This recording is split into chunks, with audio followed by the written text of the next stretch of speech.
Yeah, I think at least from our side, we should start. Excellent. Well, over to you, Martinez. Okay, perfect then. Okay, guys, I think we're gonna start then. Well, so again, welcome to the second day of ClimateHack finals. Once again, I'm super happy to see you here, and as well, same goes for you as the participants.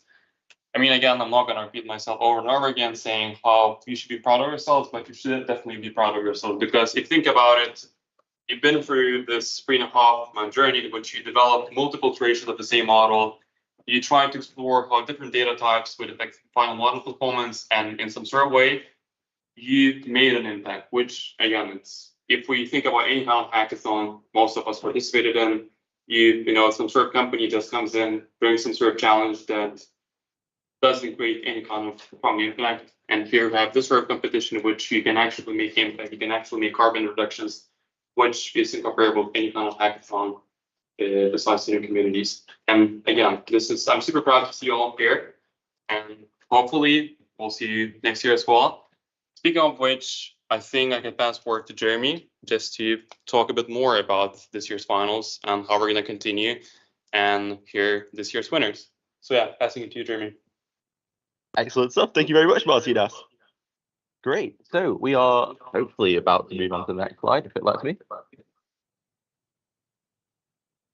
Excellent stuff. So to everyone on the London side and everyone here, there's a bit of echo, but we'll live just from the feedback. Welcome very. Oh, great. Don't you look? It's an early morning, but welcome everyone to the finals of ClimateHack.AI 2023, taking place in April 2024 now. It's absolutely amazing to have you all here, whether you're on the London side or you're on the US side here in Boston. For many of you, this will be the culmination of many, many months of work, really hard work as well, doing a lot of cutting edge research in AI in order to help us on our mission, to help cut carbon emissions as rapidly as possible as a student community. So great, I'll quickly, just before actually I get on to the next slide, I just want to make a couple massive thank yous to a lot of different people. I don't know, I probably need to start here, but that's in. So first, I just want to say a massive thank you to our judges who aren't here today, but without them, we wouldn't have been able to have our presentation session yesterday. So thank you to Jacob, to James, and to Matt, who might be on the UK side. Also, I want to say a massive thank you to our sponsors. We have Peter here with us, but also UCL, Ucross Healthcare, ClimateX, and of course, ClimateFit, who provided our challenge. I also want to thank my team. Without my team, I wouldn't have been able to help run this competition. So massive thank you to everyone, including my co-founder Louis on the UK side. And lastly, I also just want to say a massive thank you to all of our participants, everyone here who spent hours working on the model, researching things, experimenting, trying out different solutions. Without you, we wouldn't have this competition, we wouldn't have this amazing community. Oh, by the way, on the London side, would you mind temporarily muting yourselves so we don't have the echo? We are already muted on our side. Oh, you are? I think the echo is coming from your side. Ah, okay. The speaker volume. But you shouldn't be muted. The volume. So like there's somebody coming out of this volume. And I'm saying the speakers to the room, that needs to be shut off while you're speaking. Actually, is it through this? Does this fix it? Oh, it fixes it. Great. It's just because this mic was on. Excellent. That'll do. Okay, that's much better. Sorry about that. Yes, they should be able to hear us through this laptop. Okay, great. So just moving on. So we've had teams from each of these incredible universities take part, well, including Caltech just walking in. Welcome, guys. So ClimateHack, we are an ensemble, to use a machine learning term, of students who really care, hopefully, and former students about using AI for good, for tackling climate change, and working on some really interesting globally pressing challenges.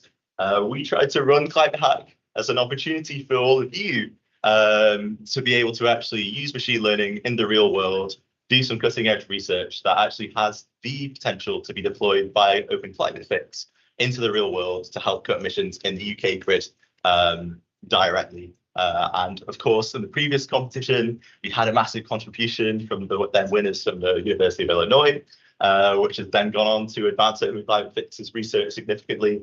And based on the presentations that I've seen yesterday, I am confident that we'll be able to do something similar this year. So I'm really excited.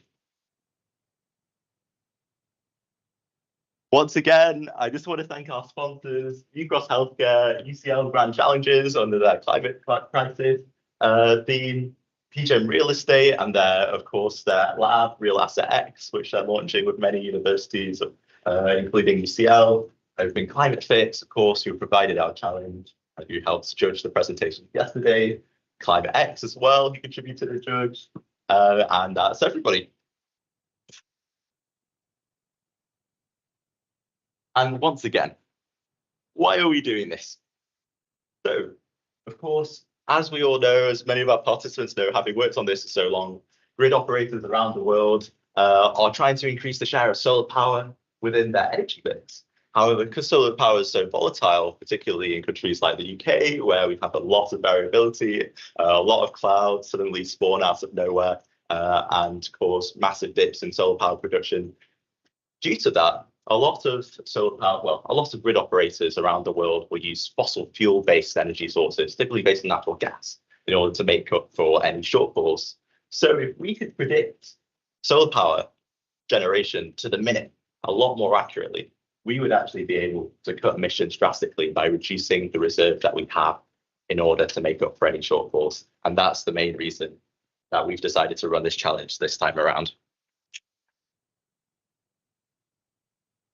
And of course, based on that, going from this central mission, we had the challenge this year for the 2023 competition of site-level solar power forecasting using a range of different data variables, from weather forecasts and air quality forecasts to satellite imagery of different resolutions, of different types of satellite imagery, whether it's water vapor, or visible light, or infrared, and so on.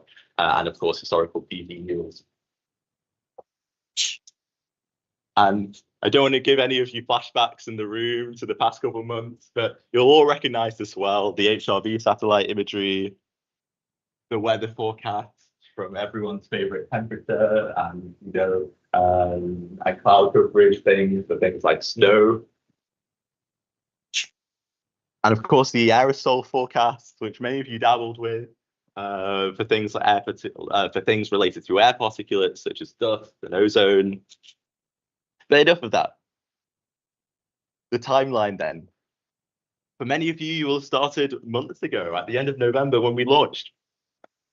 Then just about a month ago today, yeah, I think it's a month ago yesterday, it would have been, the qualifying round ended and we finally figured out who the teams would be from each university. And the top 3 people from each university contributed the team to the finals. Finally, yesterday, there was the presentation session. All of you as teams presented to our judges the hard work that you've been doing over the past couple of months to help solve this really fascinating challenge, and the judges were thoroughly impressed. And that brings us to today, with the announcement of the winners of the competition after a brief talk from Pete. Just to remind you, the prizes for the first place is about £10,000 split across the winning members of the team, followed by £6,000 for the second place and £4,000 for the third place prize. So yeah, the anticipation is building. Look forward to being able to work on. Well, I look forward to announcing the prizes later through our sponsors. But in the time being, we've got a really engaging talk from Beat, who I'll now let the London side announce. But actually, just before then, I've just realised I had an extra slide. This is our welcome. Hope you're feeling all very welcome. We'll have a talk and then we'll go straight into the prize giving just after. Sounds good. Right, over to you in London. I'll let you guys share your screen. Okay. So I can just open my slides or? Perfect. Yes. Okay. And my screen. Can you guys on the other side see my screen? Not yet. Not yet. Can you hear me? Not yet. No, they can hear it. They can hear us.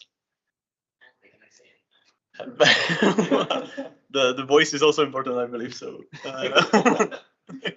otherwise, it's just pretty pictures. Okay. Awesome. Yeah. Thank you. They should be okay. Can you guys hear us? Thumbs up or down or any reaction? Put your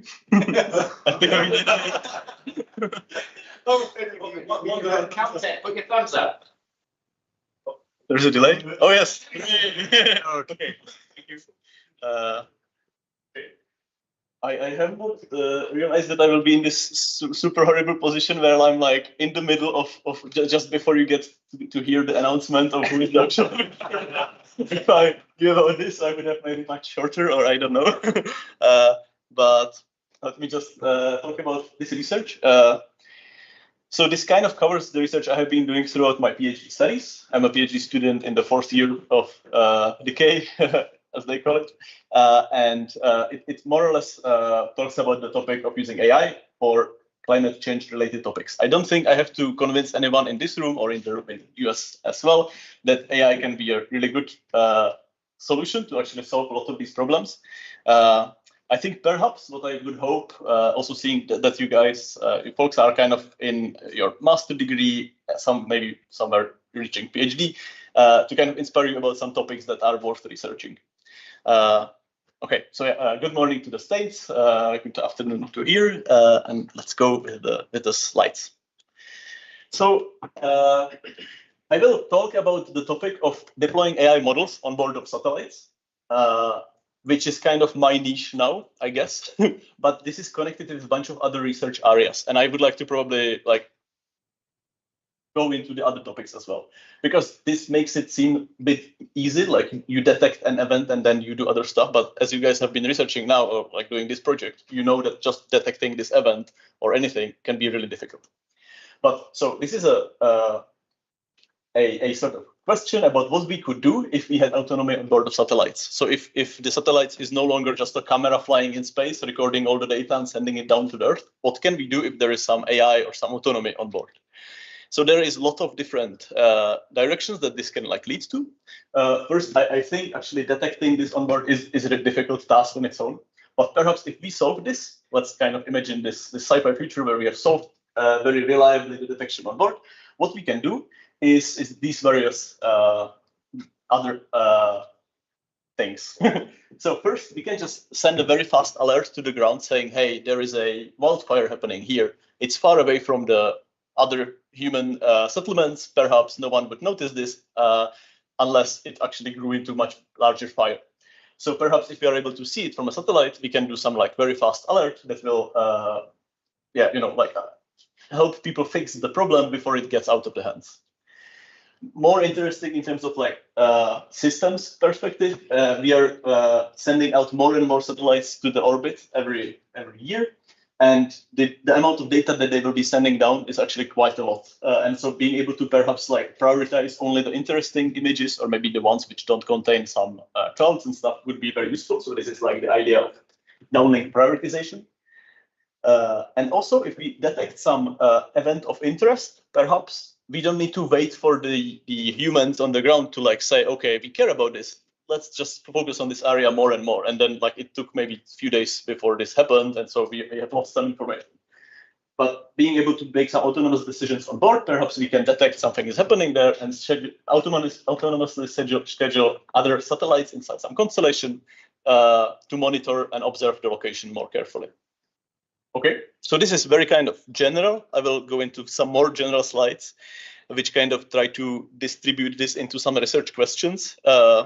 So just to kind of highlight, there is a lot of problems in this space. If you guys are thinking about possible research topics, this could be a cheat sheet of some things that are not solved. In some of these areas, I have done some progress, but of course, it's just some kind of one approach, one thing, and it's not solved.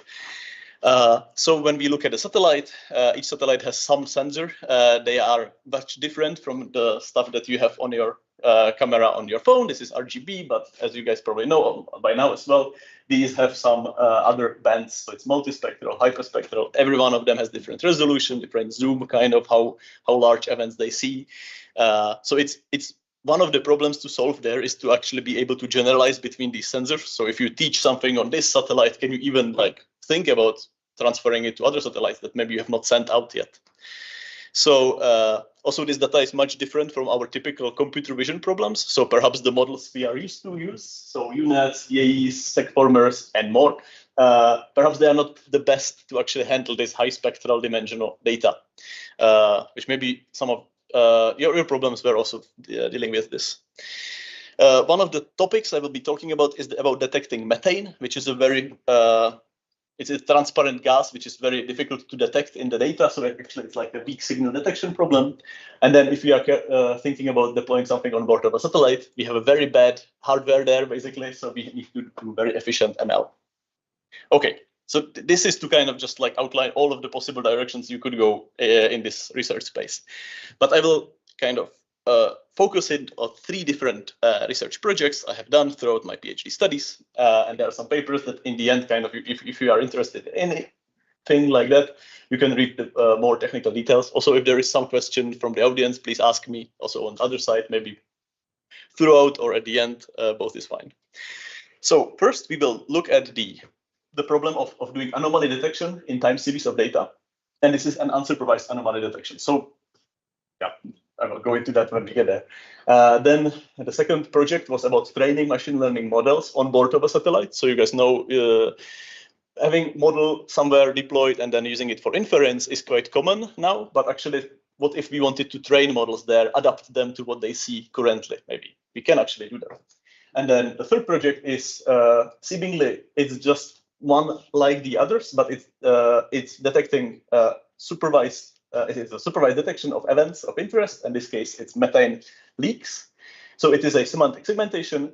The caveat here that differentiates it from the previous projects is that methane is really difficult to detect. I will go into the details why that is so, but that kind of makes it more interesting as well. So yeah, let's jump into the first project. So this is covered in our paper called Raven, which was presented in Nature Scientific Reports. All of the technical details are there, or you can later ask me as well. This has been done with the Frontiers Development Lab. I don't know if you know about this, but later I can also talk about this a bit more.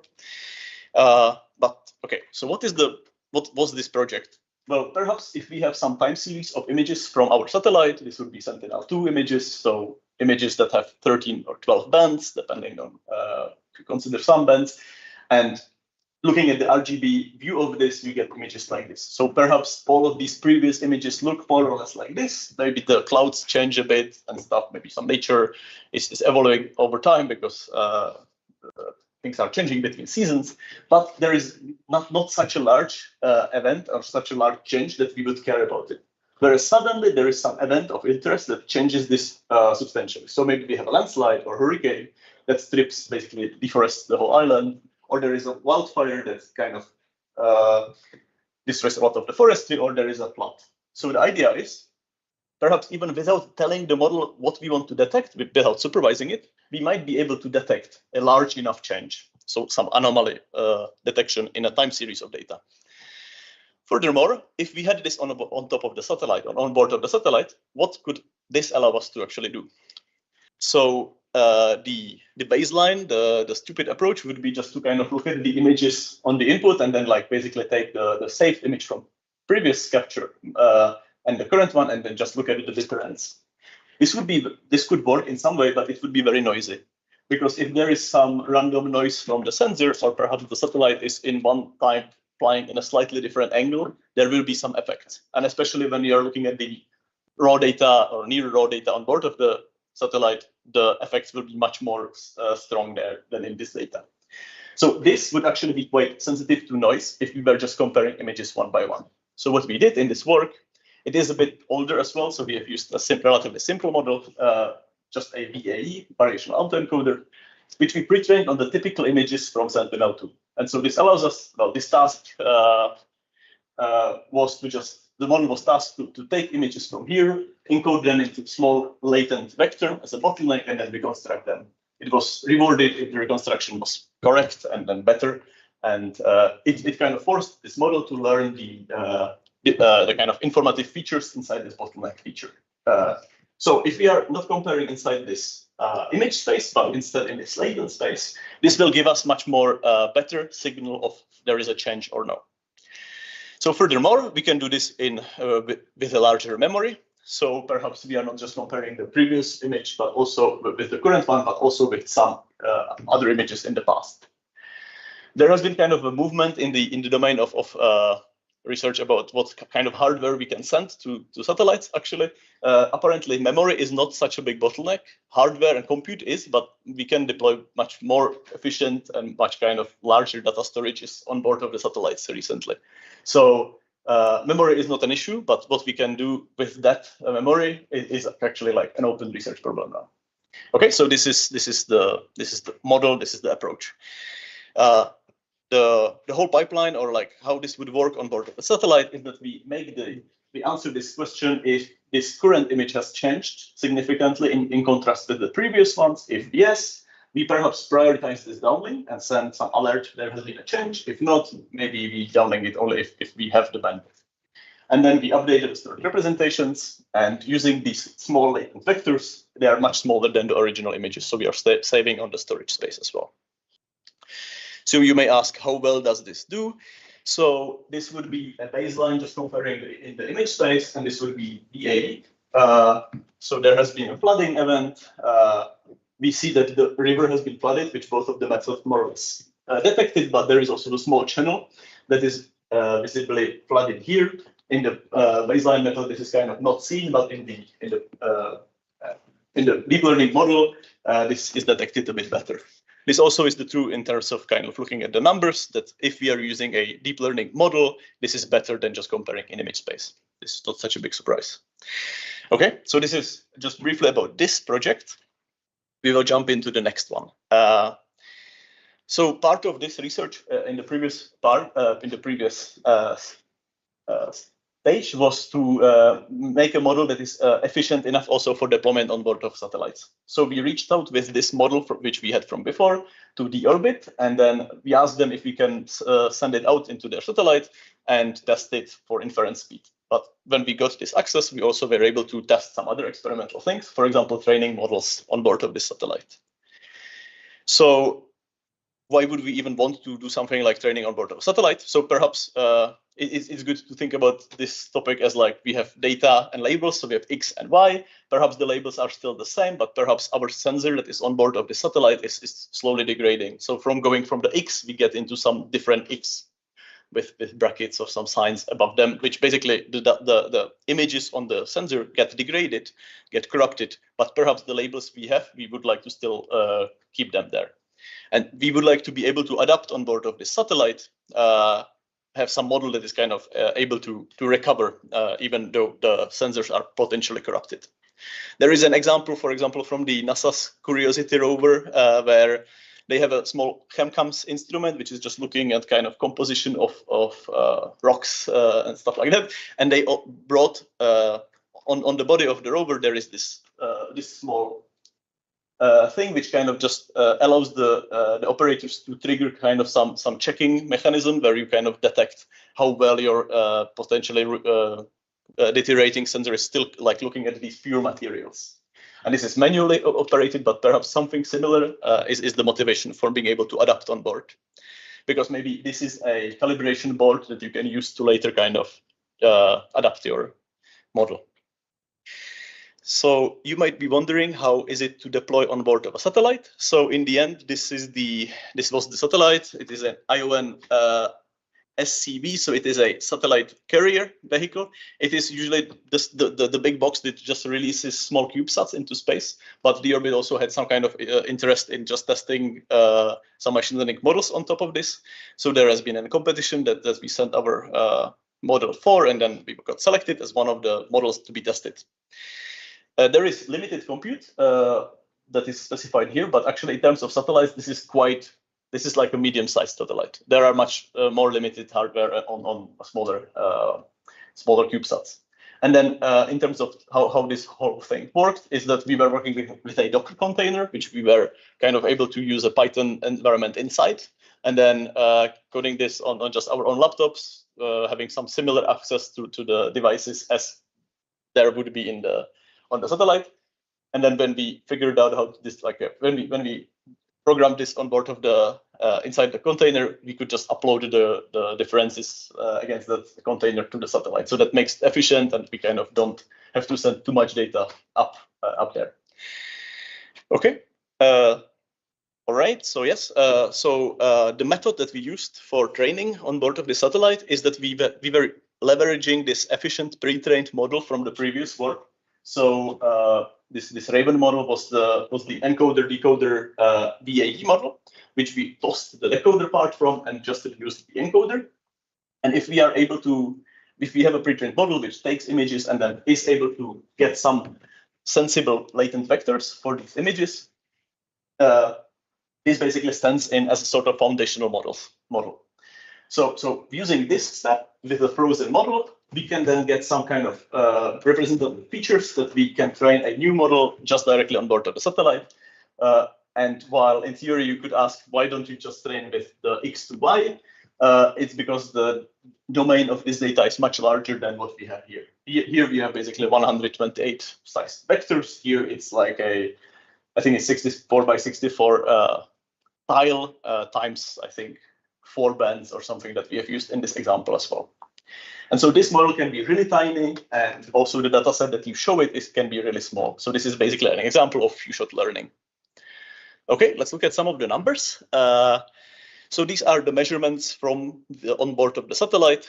They run this experiment. We recorded the results and then got the numbers at in the end, and we were analyzing the results here.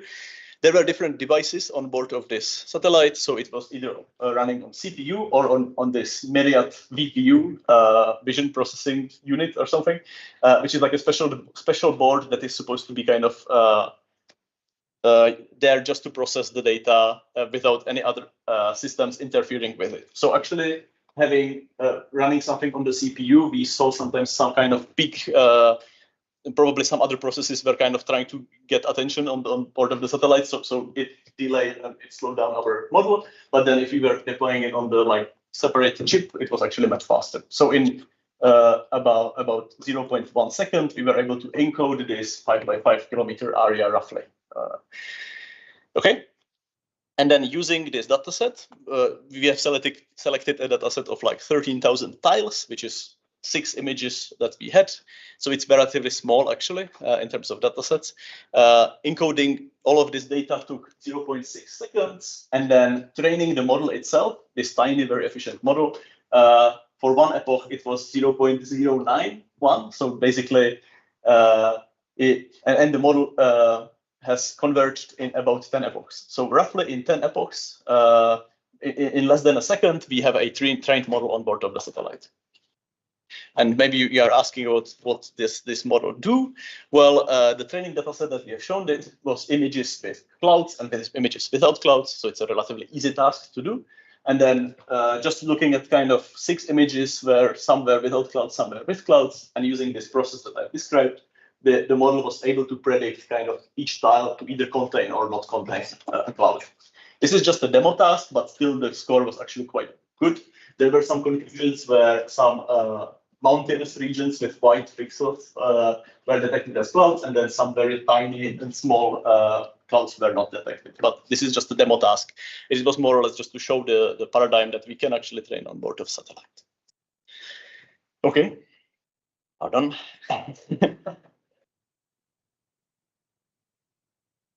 So we are coming into the last chapter. This is by far my most the project I like the most, I think. So I will spend some time here. And perhaps also this is where I would like to kind of inspire you guys that this is something that has not been solved yet, really. And it is a topic of great importance, I think. So in this project and in this paper that has again been released in Nature half a year ago or something like that, I don't know, time runs, maybe it's a year ago now, we have been doing semantic segmentation of methane plumes in hyperspectral imagery. You may ask, why do we actually care about methane?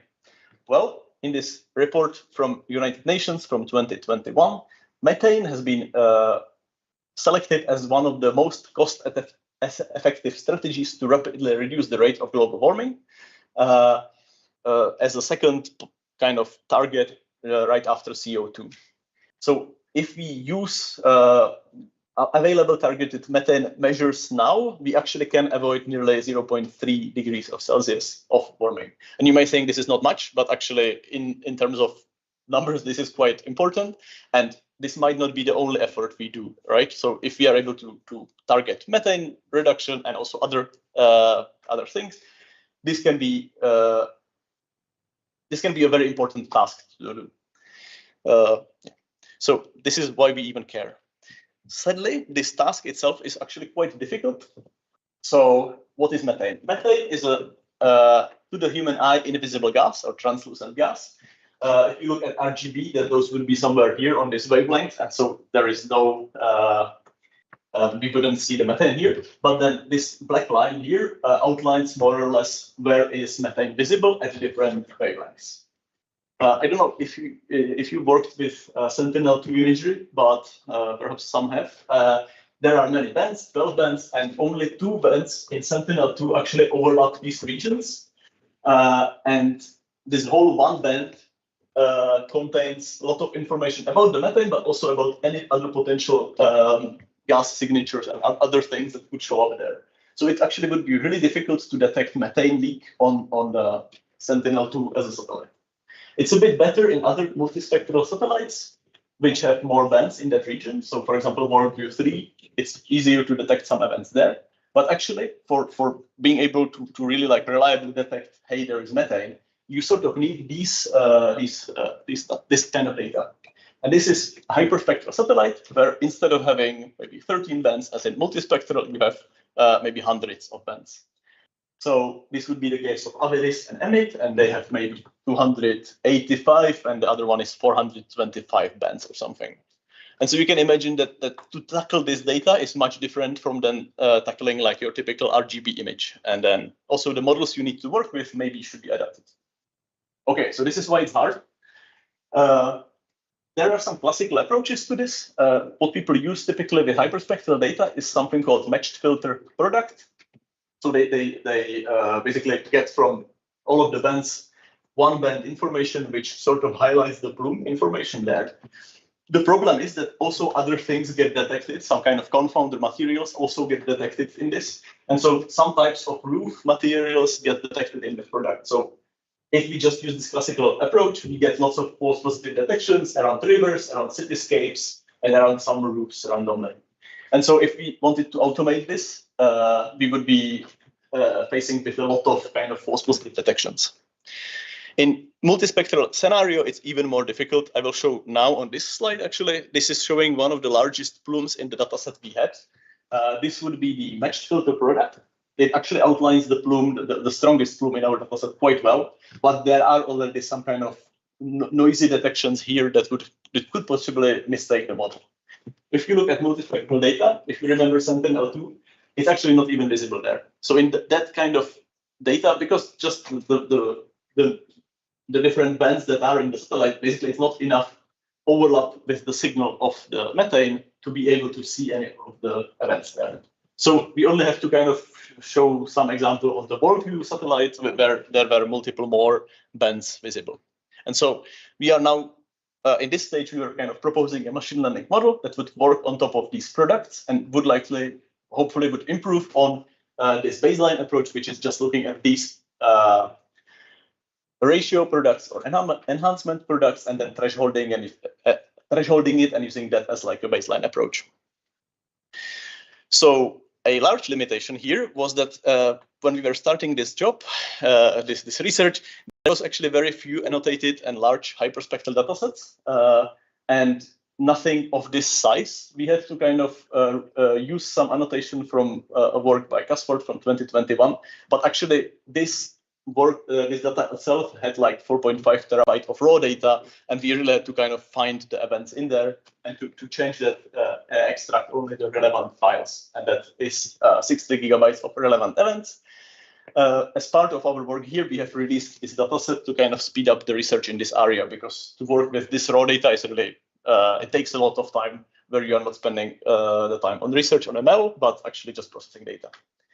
So we primarily train these models on this dataset of 60 gigabytes of events, which are somewhere in the Four Corners area in the USA. And at the same time, there is a new satellite or new sensor called EMIT, which has global coverage. And we were collecting some images, which is also hyperspectral. We were collecting some images in the EMIT to just check if perhaps we can generalize with this model that trained on this to events which are global. Okay, this is the proposed model. It is actually quite simple. It is just using a unit architecture that cleans this product or these products, and then uses some additional information, so just some selected bands, RGB.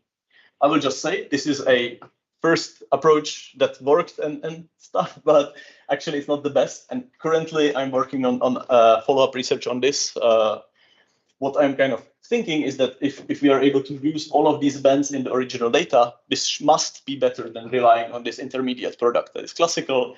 Basically, this is machine learning, but just using classical products, and this would be deep learning, right? That's the division. But there are challenges, of course, because, for example, try feeding 425 bands through your unit, it will explode somewhere. So there are challenges to tackle this. It will explode immediately in the first layer, by the way. But yeah, there is like a large informational bottleneck which we are trying to fix in the next works. Okay, so this is why we have not done an end-to-end model, but basically just relying on these. So let's look at the numbers. If we are comparing with the baseline, this is the model that we proposed. It's called HyperStarCop. It's using the magic product with the RGB bands. And we are seeing basically improvement in all possible metrics. It's much better at detecting strong events. And you can see that this actually is quite okay score, and it's better in detecting weak events. But also this number is not that good because this is a very difficult task to do. So there is space for improvement. What is kind of more important as well is that we have reduced this false positive rate. So these false detections of events. Yeah, good question. I think basically, so if you just show the model this image, it can learn shapes, right? So this shape looks like a plume versus maybe this shape looks like a building. So maybe this is the false detection and this is the shape.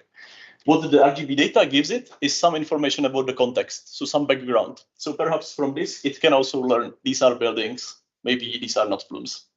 So it's kind of to get some information about the background. Okay, in the multispectral case, actually we are just working with these ratio products, which are much more noisy. If we use the baseline thresholding here, we are basically getting a really bad score in all terms of metrics. If we use some deep learning model, we are getting some scores that are improving this initial metrics, but basically it's a really hard task, basically because these plumes are not really visible in this data. Okay. All right, let's look at some of the images. So on the left, there are the inputs, so the RGB, the magic product, so the magic filter product of the plume. But you can see it is quite noisy. There are some false activations here. This is the ground truth label and a product that we can compute from the multispectral data. If we just threshold this data, we get something as noisy as this. And this is the reason why the multispectral baselines fare as badly, because everything gets detected or nothing gets detected. And so if we use the deep learning model, which is basically looking at this image, it can differentiate that some pixels should be plume, but actually perhaps it detects the start of the plume, but not the weaker areas. Whereas in the hyperspectral case, we get much better outline because there is much more data there. Okay.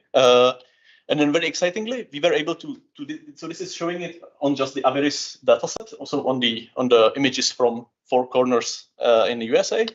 We were able to show that this model, the same one, not even fine-tuned in a zero-shot learning, basically, we can use it with another sensor called EMIT, because for that other sensor, we can also compute this magic product and also give it its band, RGB bands. Perhaps we match the kind of range of the data it's supposed to be trained with. But then we can use this as the input. And so for strong plumes, plume events, it can successfully detect it. For for cases where there is a lot of noisy detections, it is also able to kind of recognize that perhaps these are not plumes. These are just some false detections. And for cases where it would be detecting city outlines as plumes, it is also able to kind of say, but these are false detections, ignore those. So find the confounder events. Okay, so this is kind of near the end of my talk. This is more or less the summary of the 3 different projects. With all of these, we have always released the code base. So that is something that you can check. So it's either the Raven project for the anomaly detection and the disaster events, or the StarCop with events of methane leaks. And also we have released the datasets for both of these. So perhaps this could become some source of inspiration for you as well. Okay, are there any questions? And yeah, thank you for that.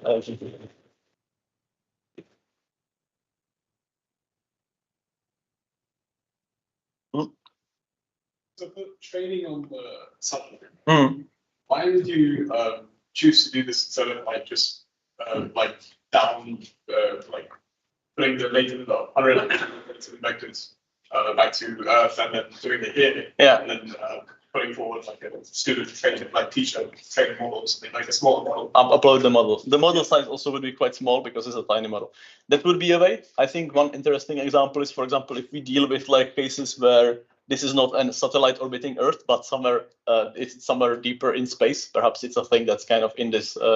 It will basically have to propagate all of the data there and back in the deep space network. It would take much longer time.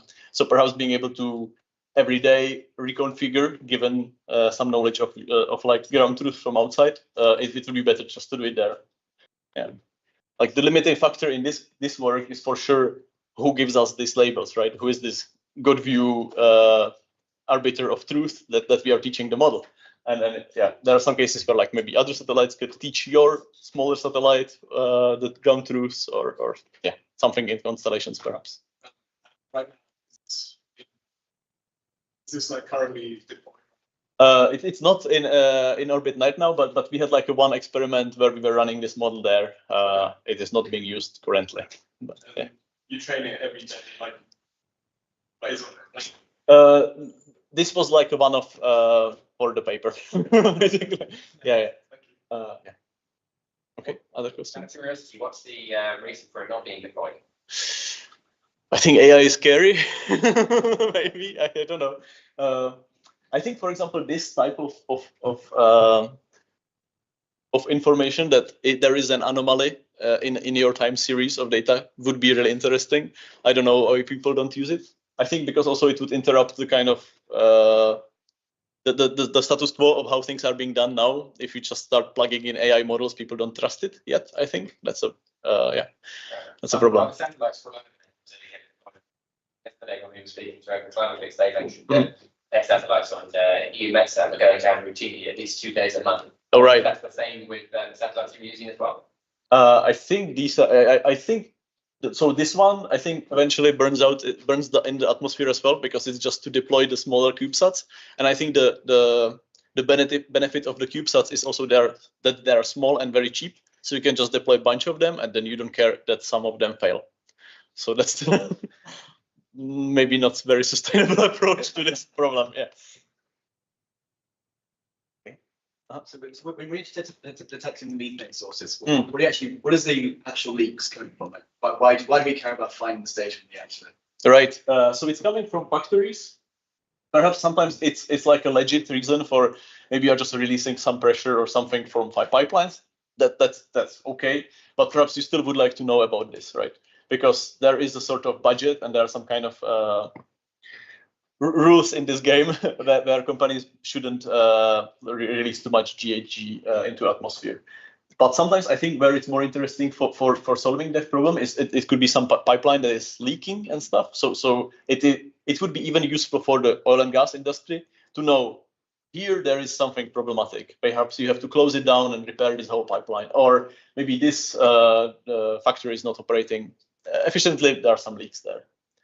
But I think it also is useful to have it as a sort of a guardian dog sort of thing where people could be held accountable for releasing these pollutants into the atmosphere. And before we had these hyperspectral satellites in the space, it wasn't as easy to do this. So yeah. I'm wondering what made you settle on using the BA than some of the Osmo. Yeah. So in the first project, so just instead of just autoencoders, we have tested with that as well. I think we were getting better results with variational autoencoders. We had some people who were coming from a probability-based research, so they were excited more about the VAs rather than just A's. And I think actually looking back at this research, I would be interested in like using VQ AEs. So I think this whole field has moved since then, and also now there are a bunch of these foundational models where you are training a model to understand your type of data. So methods like contrastive learning, where we basically have some encoder that could work in the same way as this encoder we had before, but in kind of possibly in a much better shape, or some transformer-based encoders, and then trying some models there. Yeah. So I was going to say, a little bit settling down the VA. Yeah. It has much better reconstruction quality as well. I've been looking at it later. I think this is, I don't know if this happened in your project here, that sometimes you are wrangling your data for far too long, and then the amount of time you have for developing the machine learning model is like quite limited. So you just like, you're happy that something works. And this is basically the reason why also, why there is this work in progress on other tasks, because your supervisors would be angry if after a year you are not releasing papers. You're like, okay, so this is it now, and then the next one will be the one with the proper model. Yeah. Okay. Yeah. Sure, we answered it, but how do you exactly deal with the data? Or like what's the process going? Like how do you go through that? In which of the projects? So you've got all of your like multi-channel data, and you want to learn where it's like which one, like where you are getting what you get. Right. Yeah. So we use this classical product. This is something that the people in like the atmospheric research use. They look at these like very large maps of this product, and they're trying to search for methane-like signatures. And there has been a kind of initial data set where people have done this, so they have located some areas. But the data set itself was really noisy, and not the labels there were really hard to use, so we had to clean them up as well. So there was some manual labeling in this as well. Yeah, but it is a semantic segmentation problem. So for basically you have to assign 0 or 1 for every pixel. Yeah, or you can translate it into other types of problems as well, I guess. Okay, maybe some questions also from the US side. If not, I have a question again. Which so in your first project, you said you're using the comparison between the labels. Yeah. To check for anomalies. How does that comparison between labels work in the presence of clouds? Yeah, it would be detected as an anomaly. So thankfully there are other models, or actually like in that case, I think you would combine these two. So this is a semi-supervised, basically you could use these pre-trained foundational model-like encoders, and then attach other downstream tasks where maybe you are actually, maybe this was unsupervised, so maybe you care about some supervision, so like some few shot supervision without requiring too many labels, and you would label these samples are cloudy, maybe we don't care about them, so you would ignore them from the detecting of the anomalies. Yeah. By the way, we have a question from the UK. Sorry, from the US. Yes. Or Canada. Trevor. Yeah, Trevor, do you want to speak into the laptop or shout? The echo's back, by the way. That's. I was just wondering, what are your thoughts on like how satellites will get more compute, and what kind of capabilities would you like to see in the future? There is still the echo, so. So the question was, if I understood it correctly and got it through the echo, what I think about the future satellites. So for example, we know that this rule kind of applies everywhere, that the compute is getting better in all of the areas that we kind of care about. I think this is somewhat more limited in the space of tiny ML and this like devices that are in space, for example, because you have smaller devices which have to be efficient in terms of energy and in terms of other kind of constraints as well. So this happens there as well, but it happens at slower rate. Also, there is the complication that in space you have space radiation, and basically, at some cases, some beams basically can like mess with your memory. And if you are using GPUs, apparently in like the higher orbits, it can just mess your memory, and then the whole thing crashes.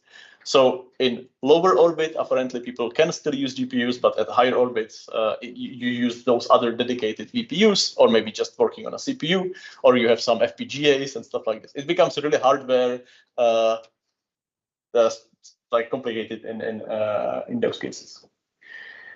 But yeah, the future predictions, we will have more satellites. I think people will start deploying more and more AI on board of these satellites, I think, because it kind of just makes sense in terms of reducing the quantity of data you're sending down, and also in being able to detect, hey, here is this thing I'm caring about, do something about it immediately there, even if it's just prioritize this image, perhaps. Yeah.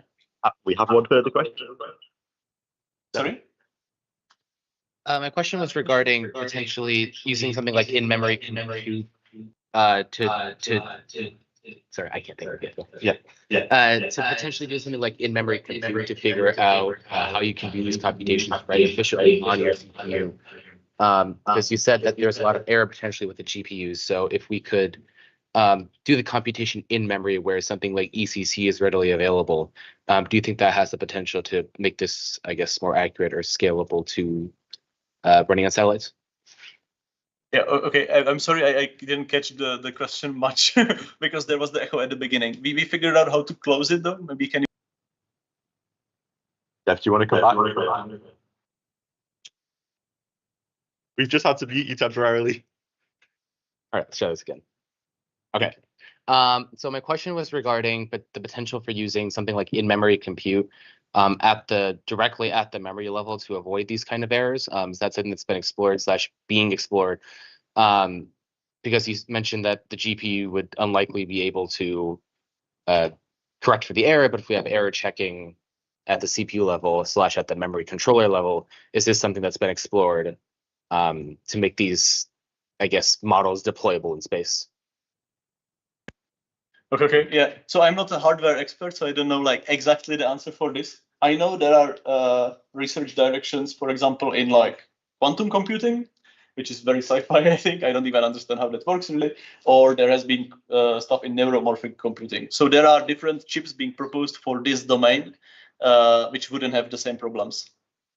But I think where I work in this is to work on the models that are efficient enough to actually be able to run on the CPUs only.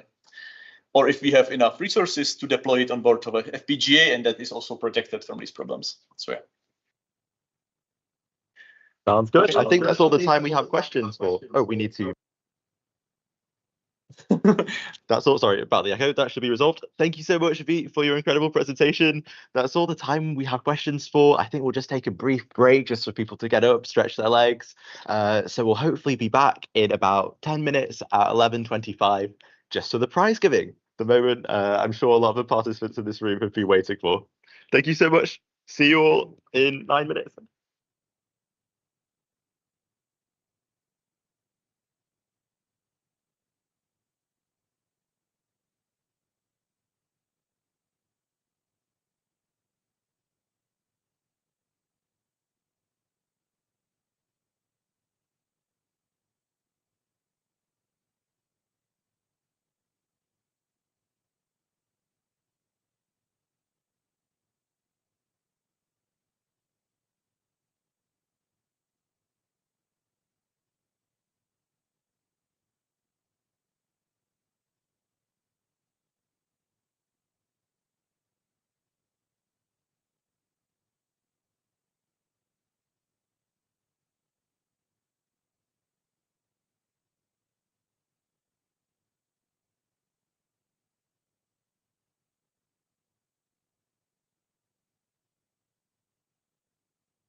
even though you're able to hear us all right. Hey, fantastic. We should be good in a couple minutes.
I think we're ready to resume from our break. Is everyone okay on the London side? If you want to give us a thumbs up. Like JB, if you need an extra minute, frantically wave. Okay, that seems good. We'll just get a couple more Excellent. minutes. So I guess the wait is very nearly over. Thank you everyone once again for coming to the finals. It's the moment of truth. And for a brief backstory to the Climate Hack the Climate Hack as an initiative, what we're looking to achieve, why we've brought all of you here together in London and in Boston to help fight climate change, I'd like to pass over to our founder, I guess, and our spiritual leader in another sense, JB Weigold on the London side, just to say a few words and announce the third prize winner.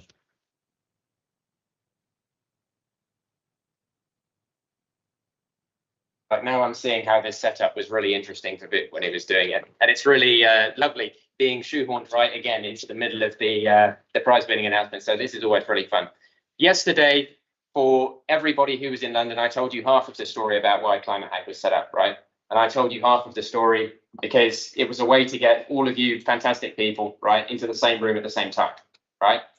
And I stopped right at the moment when I said that there was only one means by which I thought that I could do so, and that was going to be climate, right? There is another half of the story, right? And that is the climate half of the story, okay? And this basically is, we made a bet right back then at the time that I was thinking about trying to get everybody in here at the same time, that actually the skills that you guys all have right now are a lot more relevant and applicable to proper problems today, right, than anybody actually believes that they are. I mean, it's not very difficult for anybody sitting in this room to turn around and say, yeah, you know, I was sitting in a lecture hall with so-and-so, who's the world-leading expert in whatever, right? And yes, the lecture content is super up-to-date, and I've just done all my coursework on it. And yeah, I've done a thesis in this, and yeah, you know, I'm publishing this thesis in Nature or Neurips or wherever, right? And I'm pushing the state of the art. But then, for some reason, it's very difficult for that same person saying these things to then say, well, yeah, you know what? I can take my skill set and I can make a real difference, right? And so the second half of my story setting this up was basically that there actually is no gap between the two things, and that the skills that you all have right now are good enough, basically, for us to actually make a tangible difference, okay? And so in 2021, thankfully, this belief was vindicated, right, by Open Climate Fix. Some of you competed in that competition and made some outstanding contributions.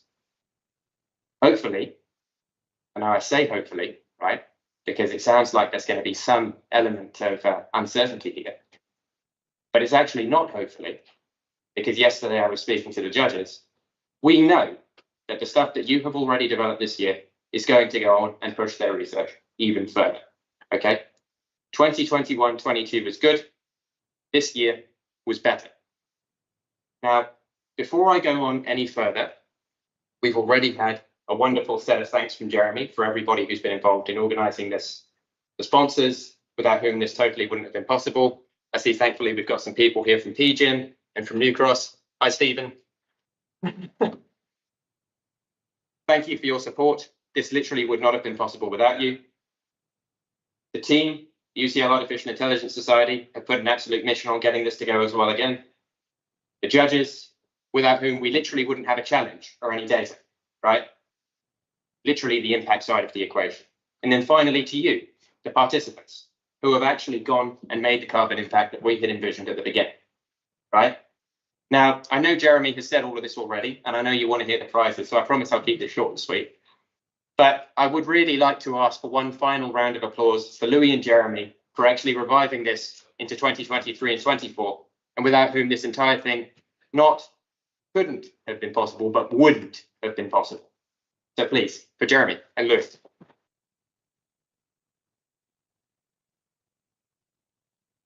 Thank you, everyone. Now, before I begin with third place, I'd like to say that the judges wanted to give an honourable mention to one team in particular. They had a really, really, really solid model, solid approach. They loved everything that you had done, but unfortunately, they couldn't put you on the podium this year. That team, and I want to give a round of applause to them anyway, is Caltech.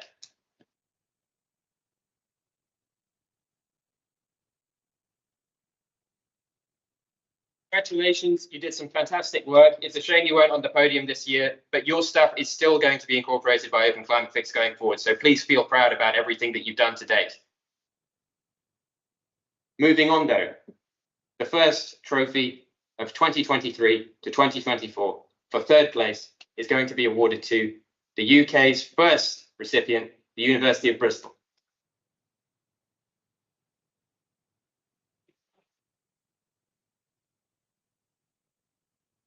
Well done, Tom and Michael.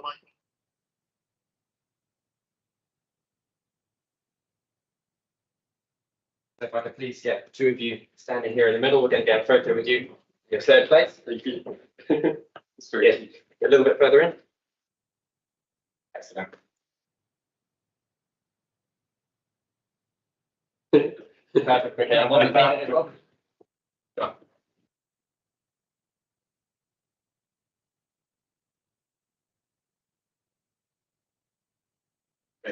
Thank you. Thank you.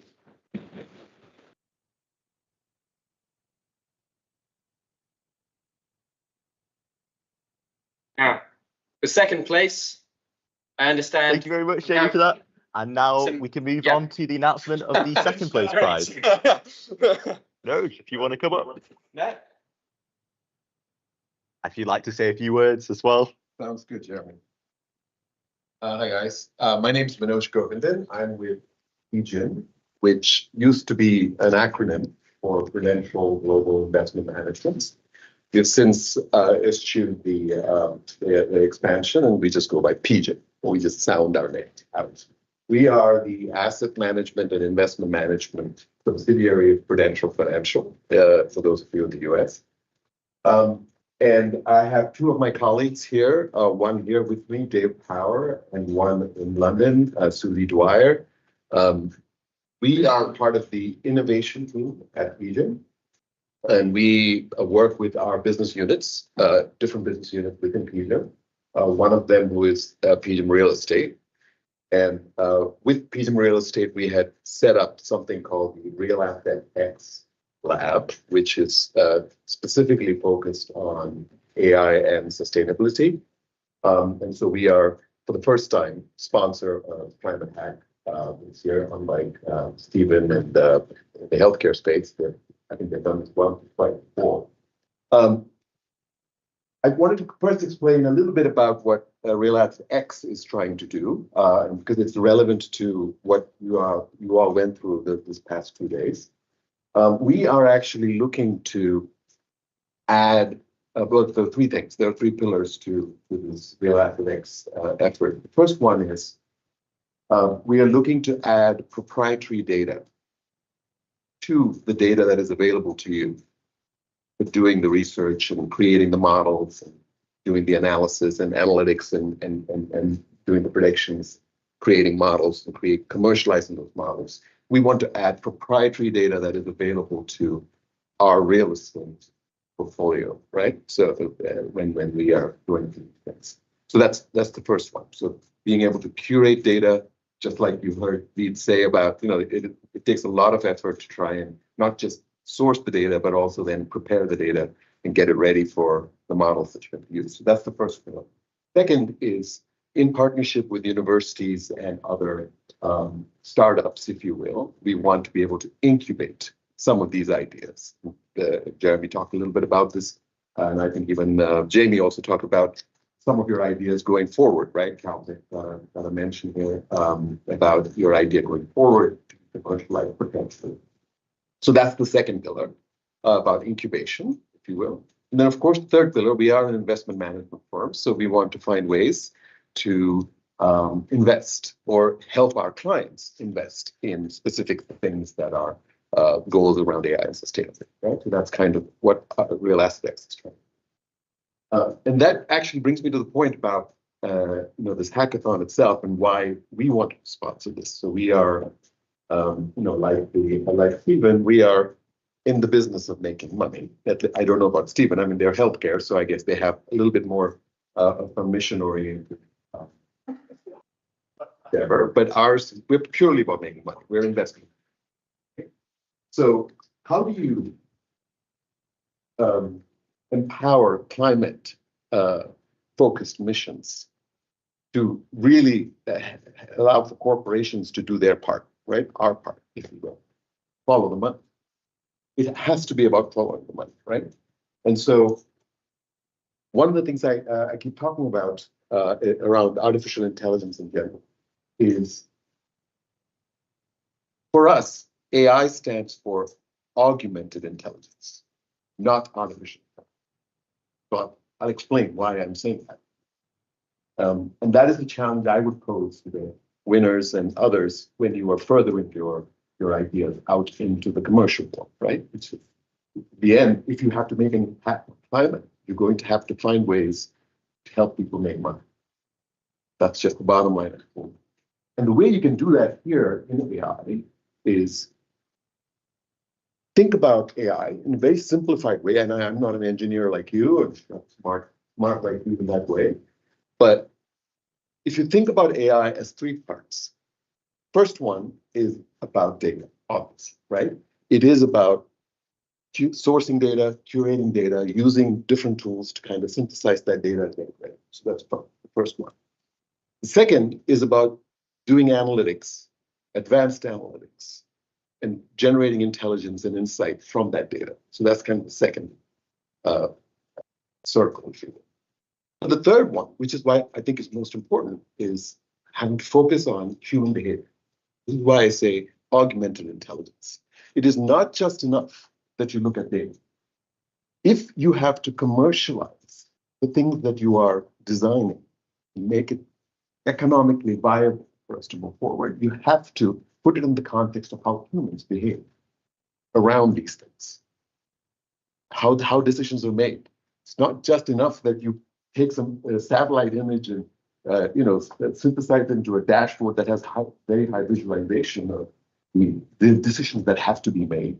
But the decision has to be made by a human in the end, right? To make the change. So really focusing on human behavior and then trying to find ways and data about human behavior to correlate with the data that you have synthesized using your model, machine learning model, I think would be the successful way for us to commercialize. So that's a challenge for you all, right? Whoever the winners are in particular is how do you insert that third augmented component of humans and their behavior into the models that you create. With that, I have the privilege of announcing the second place winner. The solution that won second place was based on a custom ResNet style model. This is all well about my head, using non-high resolution visible satellite imager. All I could recognize here is that there was a correlation between this and what we just presented, I think. You know, there was satellite imagery involved there. Weather forecasting, solar data to train an accurate and performant model. And that is the team from UC Berkeley, Andrew Goldberg, Valerie Rotan, Grace Tang, and Tim Z. And I believe Valerie, Tim, and Andrew are here. All right. Excellent. Congratulations.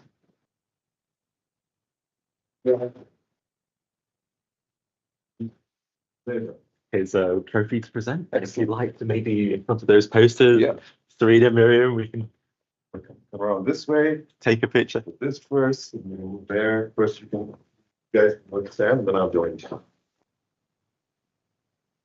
Go further to that side, so they probably can get that. There you go.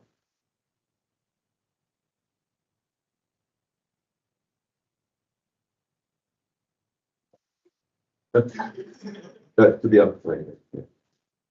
Perfect.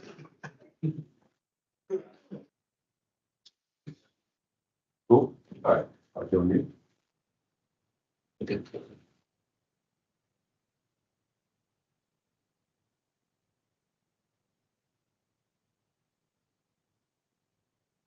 Thank you.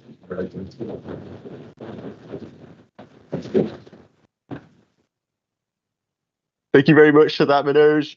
And then lastly, it's the first place prize. But just before that, I just want to say one last thing, which is that while we are announcing just 3 winning teams today, of course, it's the combined contributions of all of your presentations, of all of your work over the past 3 months that will help advance Open Climate Fixes research and help them get better solar power forecasting solutions into grids, not just in Great Britain, but in Italy and India and other countries as quickly as possible. So on that note, I'd like to invite Stephen Patrick from New Cross Healthcare to announce the winners, the first place winners. Thank you very much indeed. I hope you can hear me okay. Sound great. Great. One thing, I know it's been kept a big secret, so much so I haven't even been told who the winners are. So is someone else actually going to read out who the winners are? No, you have an email from about some ungodly hour in Boston. Okay. I don't know if that it's email in bold, by the way. Sorry? The winners are in bold. I'm not being very well. I'll tell you what. Let me just talk a little bit about New Cross, and then you can send While it you to do that, me. by the way, if you scroll to the very first email in that chain that you've just replied to, it's in that one. Oh. Dear. Where are we? Just under the Teams link.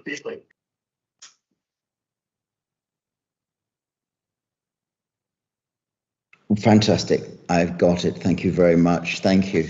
Wonderful. Thank you. Well, look, I'm so excited to be here talking to you. And next year, which if you allow us to sponsor, thank you, I will be in person. I mean, there's so many neurons flying around here. There's so many intelligent people. It's actually incredible. And what an incredible world we're living in. I'm just, you know, if there's any part in history that you'd want to live, it's now. And the amount of impact that you can make is just going to be incredible. And the things that we're going to see is going to be actually absolutely incredible. So let me just briefly tell you what we do, and it will be very quick because we all want to know who the winner is. There's 2 parts to really I want to talk about. First of all is New Cross Healthcare. And what we actually do and what our vision is to be the world's leading nurse resource management platform. And that's basically providing nurses and carers on demand throughout the world. And you think, well, why are we doing that? Well, actually, by 2030, there's going to be requirement for 84 million healthcare workers, and that's 10 million short. We will be 10 million short of that moving forward. And so the optimization of staff and people within the healthcare sector is absolutely essential. And secondly, we promote and deliver healthcare at home, hospital at home, and we're developing what's called virtual wards, where you would normally have be looked after in a hospital. We will be able to provide that in people's homes. And it's hugely rewarding, but we do it for profit. But it's something that the technology is playing a really increasing amount in for us. And the second part of the first, and also because of the shortage, AI and the usage of AI is really important to us, and also robotics. So we believe in the future that we will be a bridgehead providing humanoid robots within the healthcare sector. And so we're already talking to an organization about that. So it's a very exciting time, and I feel privileged that as an organization we can make some form of impact. Second part is Future You. We know the world's changing massively, and education plays an important part. That's something you have to happen all the time. To be a doctor or a nurse in the United States or the UK is very expensive. Very expensive to study there, full stop. But I don't believe education, you should pay for your education, frankly, and specifically if you want to be a nurse or a doctor. So our moonshot is to be the home for training nurses and doctors right the way up to degree level, creating a meta university. And we've started, it's a slow journey, we've got 70,000 people on our site at the moment taking training, and we're working towards accreditation to actually provide training and education to be a qualified nurse and doctor.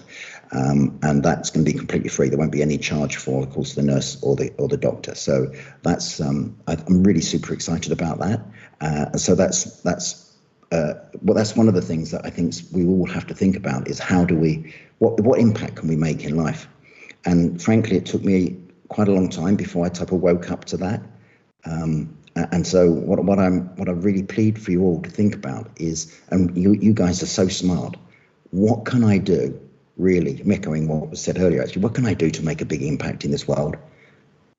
And really think about that, because you can do it. And I really encourage you to think, whatever you're going to do in your life, how can you scale that to make huge, big impacts?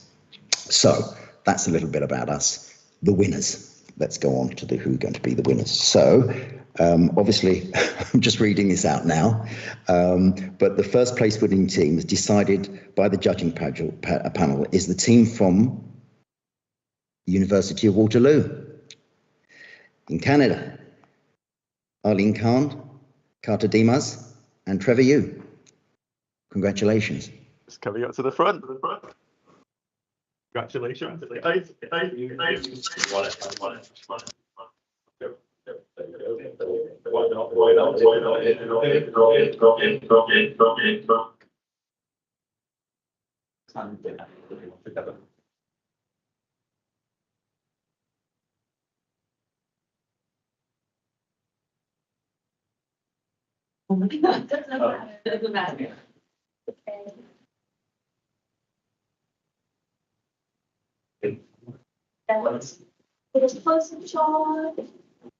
Steven, you're in the picture too. You can smile. I'm